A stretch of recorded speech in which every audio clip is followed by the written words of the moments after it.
We're up in the newly renovated Peacock Room, and we're doing our first virtual experience of many. The first one is going to be the Heaven Hill Whiskey sampling flight. We've got Jason here. Jason knows way more about whiskey than I do, so I'm going to let him talk you through these. But if you have any questions, you can reach out to us on Facebook or Instagram after you watch this video, and I'll reach out to Jason and we can talk you through them. But Jason, I'm going to let you take it over, let you take that mask off, and teach everybody about some whiskey. All right, perfect. Thank you. Thank you very much. All right, well, thanks for joining us, even if it is virtually, for this first experience with the Heaven Hill Whiskey portfolio. At home, I know you all have purchased one of the whiskey tasting kits, and in there you will have 5 different types of whiskeys to drink this evening. They're all different styles, types, and we'll see throughout this tasting how the different mash bills and ages will affect the flavor of the product, and affect, even if you choose to put it in a cocktail, how it will change the taste of that cocktail. So I will get into a little bit about the brands and our distillery, but I do not want to keep you guys from being able to actually sample the whiskey. So we will be working from left to right here, going first with our Bernheim wheat whiskey. So if you want to go ahead and open up your tube, find yourself a nice glass to pour it into. And you don't need to pour the entire tube in. This is a full 100 milliliters of whiskey, and they are ranging from 90 proof all the way up to 110. So feel free to just pour a little bit in the glass. Then when you're examining a whiskey like this, you want to go ahead and hold it up to the light and see that beautiful amber color. So all of that color from the product comes from the interaction between the alcohol and the wood. By law, all these are straight whiskeys. You're not allowed to add any coloring or flavoring to your product. So when you look at that beautiful color, it started out clear like tap water or moonshine. And then over this one has an age statement of 7 years. Over that 7-year process, when it gets hot in the summer, the whiskey goes into the charred wood of the barrel. When it gets cold in the winter, it pulls all that color, flavor, and aroma out of the barrel, and you get this product. So when you're nosing it, you want to hold your nose slightly over the glass and breathe in through your nose and mouth. That's how you'll get the most aroma. Then your first sip is a small one. It's just a palate cleanser. Then with your second sip, you want to do what Fred No from Jim Beam calls the Kentucky Chill. Woo! So what that does is lets the whiskey coat your entire palate, right? Different parts of your palate pick up different flavors more predominantly. So chewing on it for a second will let the sweet notes up front, bitter in the back, those types of things really shine through. So Bernheim is a wheat whiskey. It's not a bourbon. Most people associate bourbon with American whiskey, but in front of you tonight, we're going to try a wheat whiskey, a wheated bourbon, 2 traditional bourbons, and a rye whiskey. So the tasting tonight will go from the lightest, sweetest expression of American whiskeys all the way up to the most bold, peppery, and intense style. Bernheim, the name comes from a guy named Isaac Wolf Bernheim. He was a very famous man at the turn of the century in Kentucky, made whiskey. If you go into a liquor store today, you'll see a brand called I.W. Harper. Now, I.W. Harper is Isaac Wolf Harper.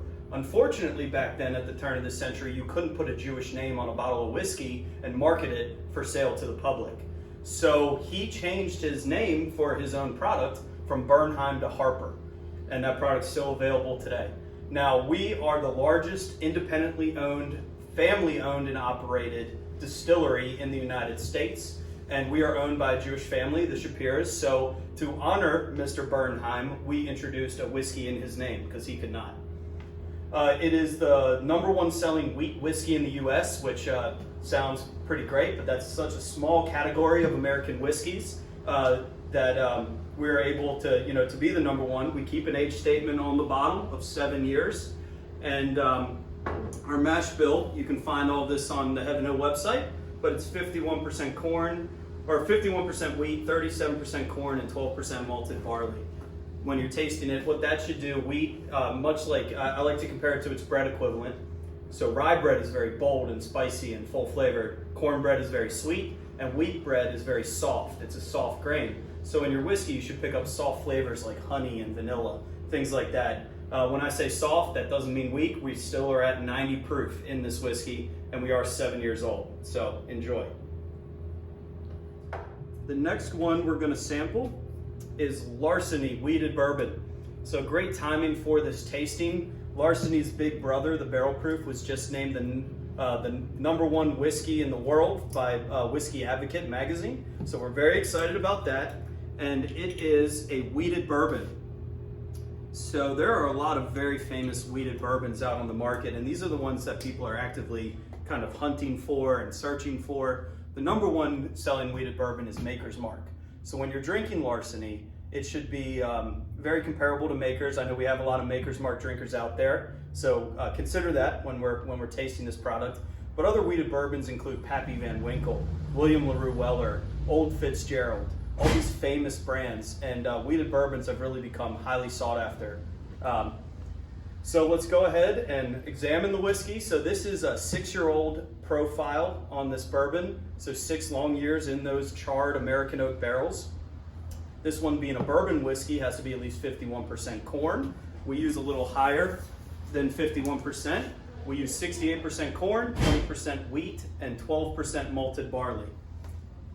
So using a lot of corn and wheat will really highlight those sweet notes in bourbon whiskey. So a lot of those caramels and toffees and really those strong sweet flavors that you look for in a bourbon whiskey. So we got the color, then let's go ahead and nose it. Again, it should be very corn forward. We use a lot of corn in this mash bill. And then when we taste, we do a palate cleanser. And then that second chew.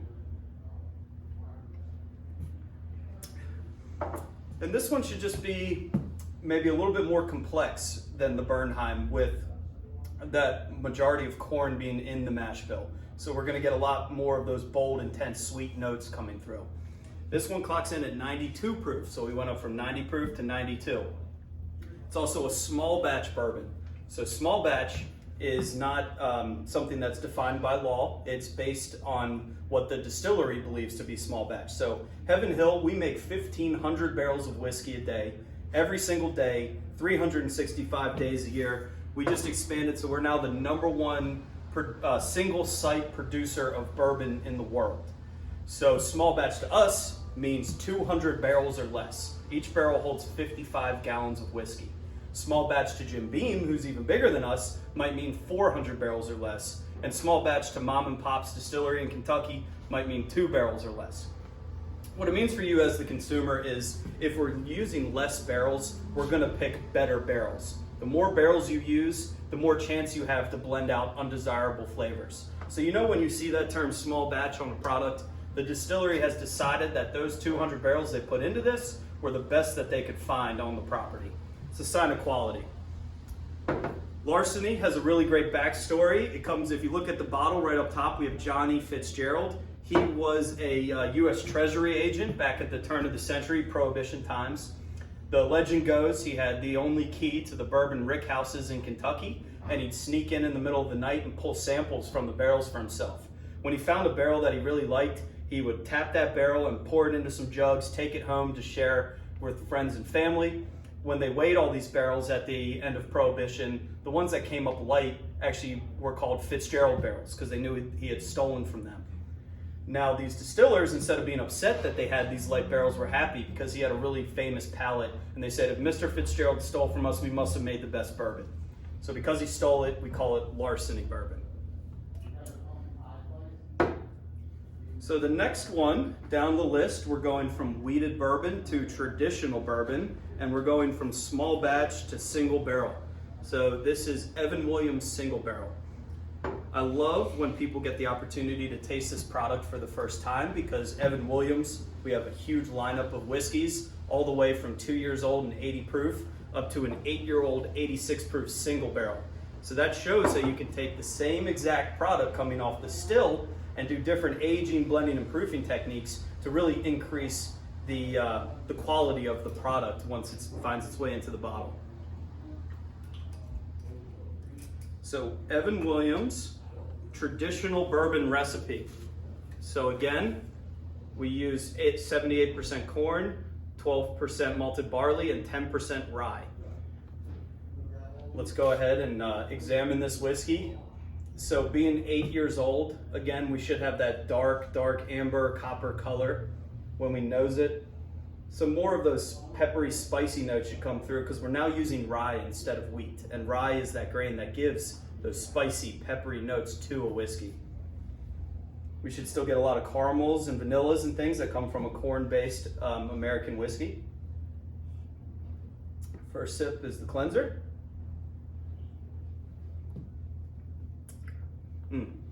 Second sip on that Kentucky Chill, again, you should be picking up sweet notes, spicy notes, very complex whiskey. When I talked about small batch products being just relative to the size of the distillery, when you have actual single barrel products, that is a by law term. So that means every drop of whiskey that's in this bottle comes from one single 55-gallon barrel of whiskey. So when I said small batch is a sign of quality, well, single barrel is that next step. When you have only one barrel to bottle, then you have no chance to blend out undesirable flavors, right? So you're gonna pick your single best barrel on your property to put into a single barrel product. This bottle happens to be hand labeled with the barrel date and bottle date. So you might get lucky and find a birthday or anniversary that means something to you.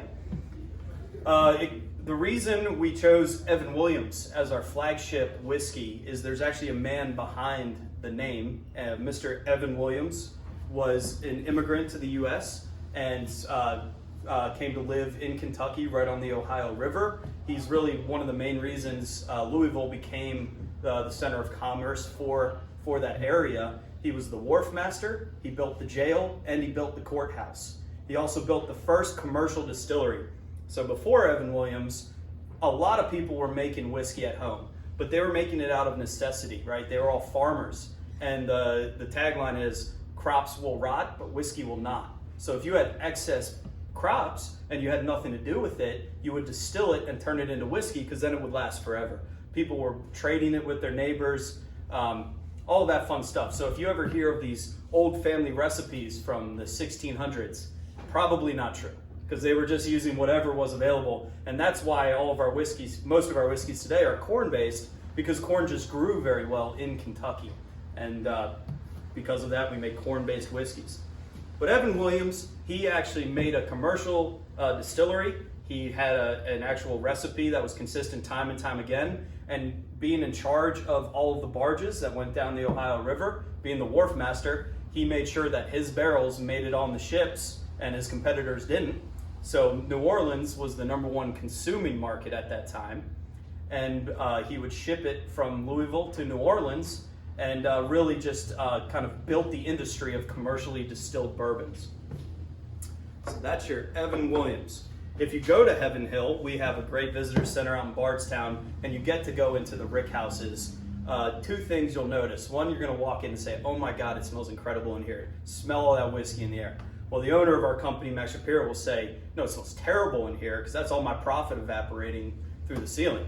That's called the angel's share. What's a rick house? So rick house, great question. That is basically, it's an open air barn, for lack of a better term. What we use is metal sided buildings with wooden ricks, they're called, in the middle. They're basically shelving for the barrels. At Heaven Hill, our older rick houses house 20,000 barrels. Our new ones hold 50,000 barrels in each rick house. Each rick house is 7 floors tall. Each floor is 3 barrels high. So much like your house, your home, the bottom floors are like your basement. They're cool and dark and damp, and your top floors are like your attic. So the top floors, you're gonna have really intense aging. In the summer, it gets like 140 degrees up there, and the whiskey will go very far into the wood and pull a lot of flavor out. So a 3-year-old bourbon from a 7th floor might taste older than a 10-year-old bourbon from a 1st floor. So that's where the art of distillation comes in. Making the whiskey is the science, aging the whiskey is the art. The second thing you'll notice when you go into those rick houses is we don't have any labels on our barrels. All of our bourbon with this Evan Williams mash bill is called HH Reg, right? So we use it to make Evan Williams, Elijah Craig, Henry McKenna, J.W. Dant, all of these famous brands. We have about 40 different traditional bourbons, And the way we can do that, again, is through maturation, the art of making whiskey, aging, blending, and proofing. So pretty cool thing there. So we'll get into that now because we're gonna taste our Elijah Craig small batch. So this comes off the still. When it comes off the still, we don't know if this is gonna be Elijah Craig or Evan Williams. It is our traditional mash bill, 78% corn, 12% barley, 10% rye. You're gonna notice distinct flavor differences on this product though, because we went from 8 years old, single barrel, and 86 proof with our Evan Williams, up to 8 to 12 years old, 94 proof, and small batch, 200 barrels or less. So in my opinion, let's go ahead and look at the color. It should be a little bit darker in the glass because again, higher proof just means less water. So it's gonna be a little bit more concentrated. We do have some 12-year-old bourbon in this product, so that's gonna lend to the darker color as well. When we nose it, in my opinion, everything that we loved in our Evan Williams is just gonna be amplified in our Elijah Craig. So all those rye characteristics and corn, all those great flavors and aromas are just gonna be more amplified. First sip. Yeah, that's good. So again, small batch product, 8 to 12 years old, 94 proof. This one is the workhorse at your home bar right here. There might be some cocktail ingredients included in some of these kits down the road. If I'm making an old fashioned at home, I'm choosing Elijah Craig. If I'm drinking it neat, I'm probably choosing Elijah Craig too. But that's why I love this product, because it is so bold and intense and pulls all of those great bourbon flavors you want. It'll stand up to your bitters and your sugars. And when the ice melts in your glass and it waters down your cocktail, it can stand up to all those things and work great in the cocktail. But as you just found out, tasting it at home, it's fine on itself too. So great, kind of the workhorse of your bar. And if you have some friends that like to come over and drink whiskey, nobody's going to be upset to see you pour Elijah Craig. Elijah Craig, also we have a story. We love our stories in the bourbon industry. This guy was a pastor back in the late 1700s. He actually led the largest religious migration in U.S. history from Virginia to Kentucky, back when Kentucky was a territory of Virginia, right? So pretty cool little backstory there. But if you are going to set up your church on the Ohio River in Kentucky, you're probably going to make whiskey too. And that's what he did. So he was a pastor by day, whiskey maker at night. The legend goes he had a fire on his property, and instead of throwing away all that burnt lumber from the fire, he turned it into whiskey barrels. Before Elijah Craig, this was all unburnt wood. And when they would ship it down to New Orleans, it would show up clear like moonshine. Well, when Elijah Craig used the burnt wood from his property, it showed up in New Orleans this beautiful brown color. They called it that red whiskey from Bourbon County, which eventually became bourbon whiskey. So he's known as the father of bourbon. Because of that innovation, we kind of wanted to honor him for that and produce this Elijah Craig. So really cool product there.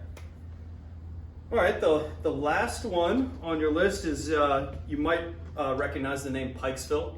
This has its storied history in Maryland.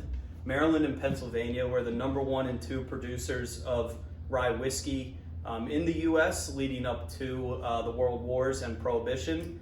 At that time, the industry was kind of decimated in the 2 states, but Pikesville actually held on and was producing whiskey in Maryland, I believe through the late 90s. I'm not sure of the exact date, but really storied history here in Maryland. This is not the white label Pikesville Prime that you're used to here in Maryland. This is a 6-year-old small batch, 110 proof rye whiskey. The recipe we use is very much in line with Maryland ryes. Pennsylvania style ryes use more rye in their recipe. We use only 51% rye. That is the minimum you can use and still call it a rye whiskey by law. So 51% rye, 35% corn, 14% malted barley. What you get with a recipe like that, because you're using majority corn, let's go ahead and look at it. This one is going to be truly a dark, rich color, not only from age, but there's just not a lot of water in this. This is mostly alcohol at 110 proof. When we nose it, predominantly that cereal grain, that spice, that rye that you want to get out of a rye whiskey, but you're also going to get some of those undertones of sweetness, of caramel and vanilla. And then the first taste.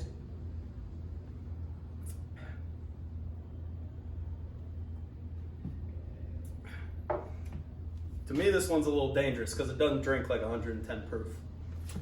But it is. So this Pikesville Rye, I said that Elijah Craig's perfect in an old fashioned.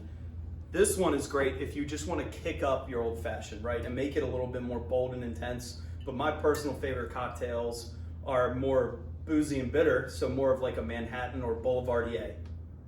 A rye whiskey with all of those very intense flavors, and of course this Pikesville in general being a higher proof, are really, really going to shine through in any sort of classic cocktail. You cannot cover up this whiskey with just sugar, bitters, or vermouth. It makes a great, great cocktail.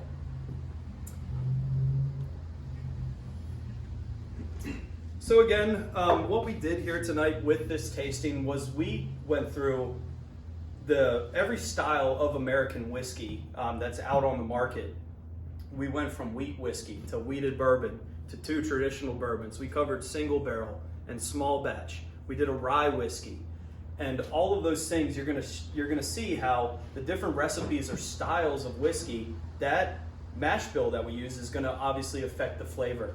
So regardless of which cocktail you're making at home, if you want the cocktail to be a little bit lighter and sweeter, a little bit less spirit forward, go for a wheat whiskey or wheated bourbon. If you want a more bold, spirit forward, intense cocktail experience, try a traditional bourbon or a rye whiskey.